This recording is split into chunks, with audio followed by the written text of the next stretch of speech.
Hello, Star Wars Unboxing fans. Welcome to another upkeep episode of Darth Tuba Star Wars Unboxing Collection.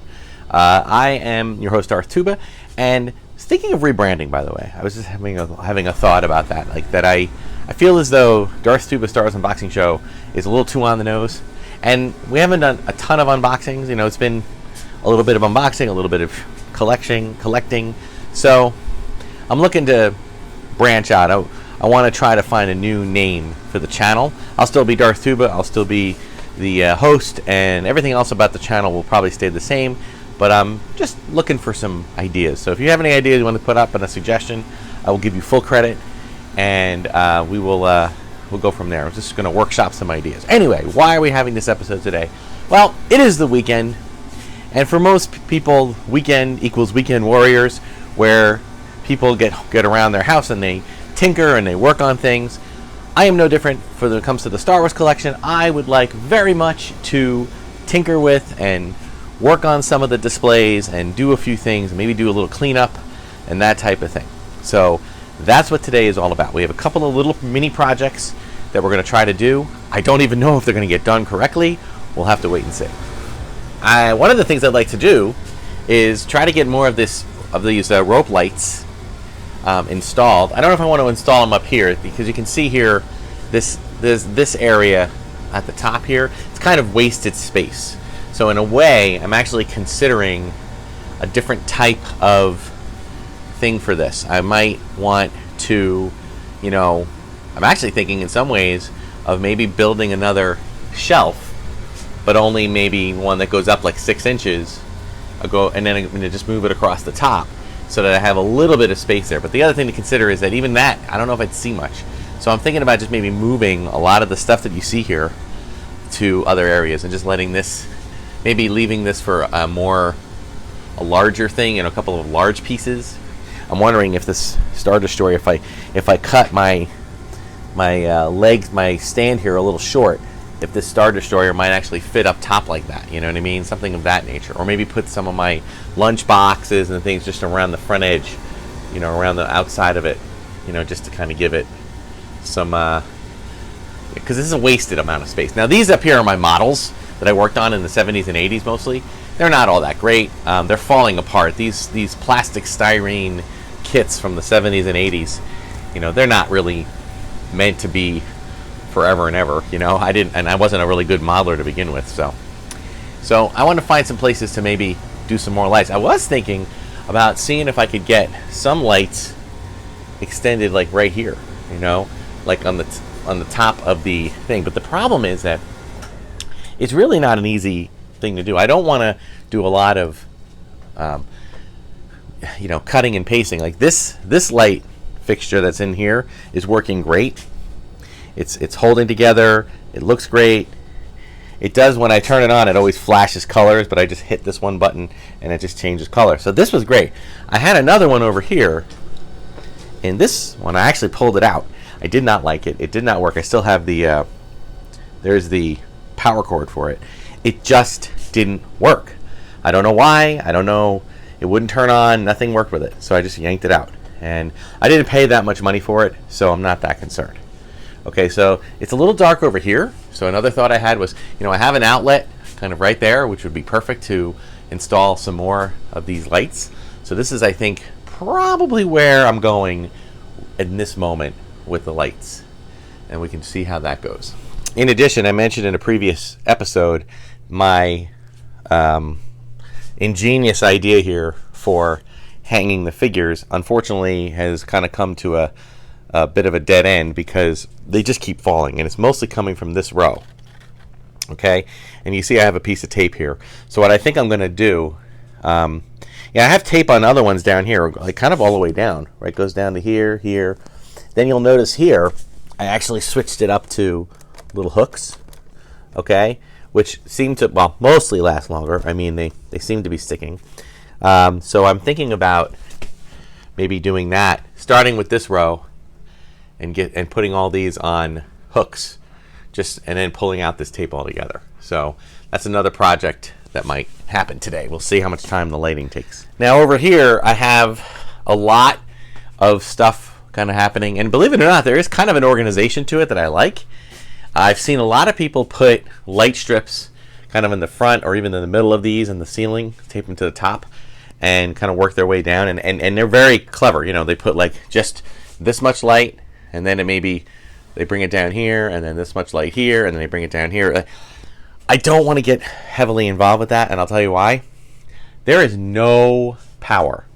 This entire wall has zero power. The only outlet I have is way over here, and it's behind that Return of the Jedi thing, behind that panel. There's a little outlet there. So in order for me to do that, I would have to literally put extensions.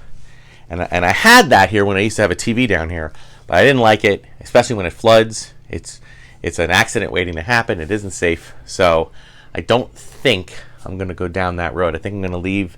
The one thing I might consider doing is just one string of lights at the top of the ceiling, kind of come down here, maybe through here, back up, and right around here, just to kind of, and then bring it around, around the back of this. So it's literally never goes on the ground. It just goes up and around.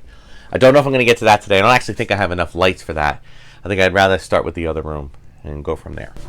So these are what I'm going to try to play with. These are a little different than the string lights I got. They're called Pixie string lights. I won't, full disclosure, Five Below, okay? Why? Because I feel like I want to test them out, and if they work, I'll keep them there for a bit, and then maybe I'll upgrade to something else. I liked these because they're Bluetooth, which means I just get an app on my phone and I can activate them that way. I have another one like that. Like this one's a little bit more higher end, and these are USB powered. So I have some USB plug-ins here, and I have a couple of black extension cords I can kind of permanently affix to the rafters there, and I think that's what we're going to try to do today.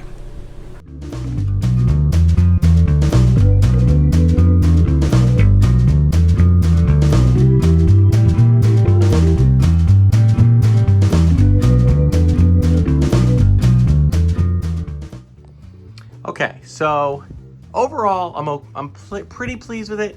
I do feel that it's a little bit, having said this, I did pay $5 for it, so I'm not, or $20 total, so I didn't put a huge investment in, but it doesn't seem quite as bright. If you look at these lights over here, they really light up the place. These are a little bit more subtle, so not sure if I'm going to just leave this as is. I mean, this is not an urgent area. In fact, I'm looking to do some things kind of to put some pieces of the collection like in front of this corner, because you can see there's some mold and stuff, and it's too hard to get to with the oil tank here. So I'm really trying to just mask the entire thing. That's why I moved. I don't put any pieces over there. It's dry over here, it's dry up there. So I'm looking to figure out ways to maybe put another shelf like this, kind of catty corner it and just rest it in front of here, so that if I ever have to do any repairs here, I can easily pull it out. So I'll play around with that, but I want to block this, like maybe catty corner something here, so that we don't have to see that anymore. And then as far as everything up front of it, it's okay. Definitely improves it. This light is so bright that it kind of dims these. You can see there's a little bit of discoloration on this one. I have to go through an app and go to each strand. Now there's a way to group them. I haven't figured out how to do that yet. I'm hoping I can do that soon. And then we'll go from there. But it does light up the top of this shelf better, so that's good. All right.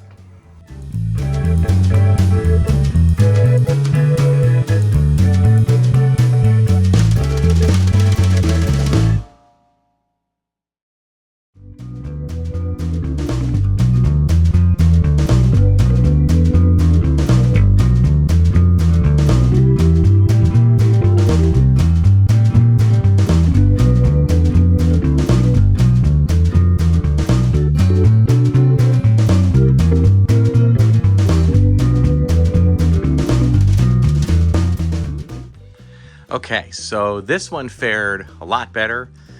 Somewhere in between, I would say, you can tell by the amount of lights up here, they're just right next to each other. And there was no programmability with them. It's just a strip of lights. And the downside about this is that I had to come back and kind of reinforce in some of these, because it's a very dry room, and that's wood. And the adhesive will stick to wood, but it may not stick to wood fully. So I may have to come up with another type of adhesive to put on top of it. Now these I think are gonna stick a little bit better because it's a hard plastic, and that's pretty good. So the one strand that I have was able to connect from here and go all the way down, connecting both sides of the shelf, and then coming around, just giving it a nice soft light, and then all the way back over here. And it literally I went back underneath, back up, and back around, and it ended like right here. So it almost made it all the way, missed it by that much. So that's pretty good. Now it does come with a controller and an app. I kind of like that. I can change the dual. Can I change it? I don't know. Let's see. Can I go brighter? Can I go darker? Where is my... Oh, there it is. Ooh, I like that. I don't know if I can keep it there, but blue light, green light, red light, white light. So I don't know if I can leave it there, but I'll check with the app and see if I can do any better. It's okay. All right. So that's it for that part of the project.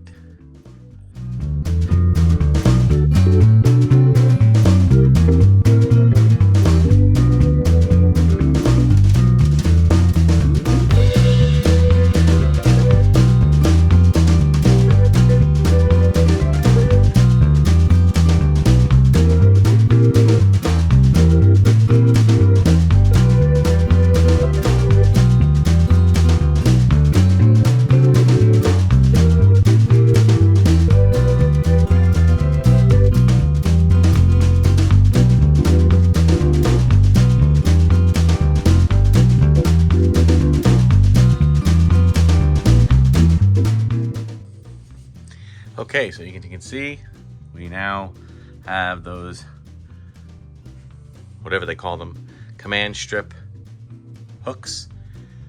And if I mentioned on a previous video, the reason these got out of whack was because these types of